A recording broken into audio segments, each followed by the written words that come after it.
И здравейте хора, аз съм Алекс 1005 и сега ще ви покажа как да си направите автоматична врата. Добре, започваме.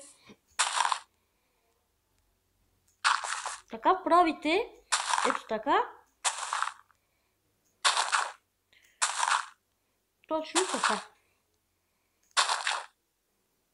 Ето. Добре хора. И тук правите ето така. Сега ще ви трябват торчове, но редстон торчове, а не торчове. Ето тези, ето тук и тук.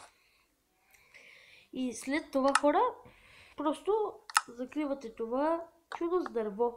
Не. Забравих редстон хора. Добре. След това ето така правите, но трябва да обградите цялото това. Цялата земя вътре. Чак ето до тук. След това слагате, покривате. А тук трябва да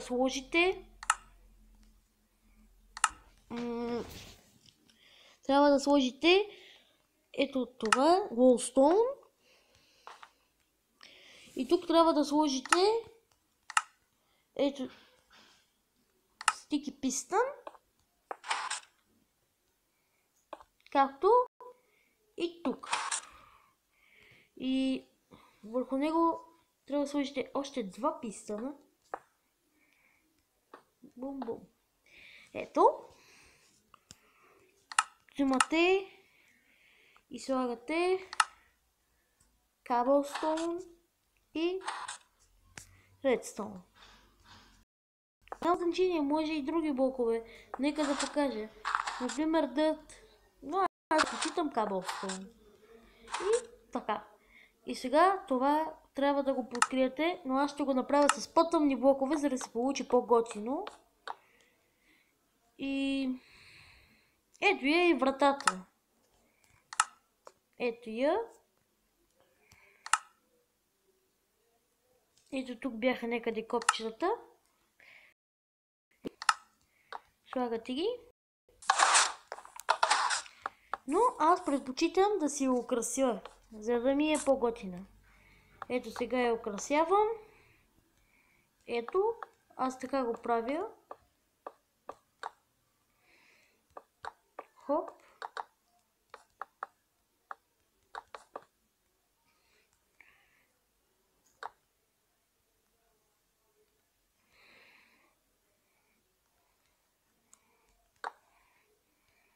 Ето хора. Така. Просто някак си трябва да я украсите. Това си е ваша работа, ако искате да я украсите вече. Си е ваша отговорност. Който както си иска се украсява просто хора. Ето. Аз например и се украся ето така. Ето. И така.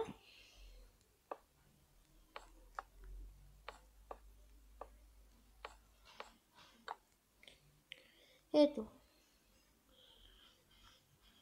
Ето, например, ето така.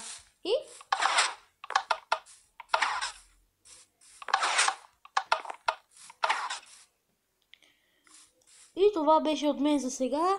Чао хора!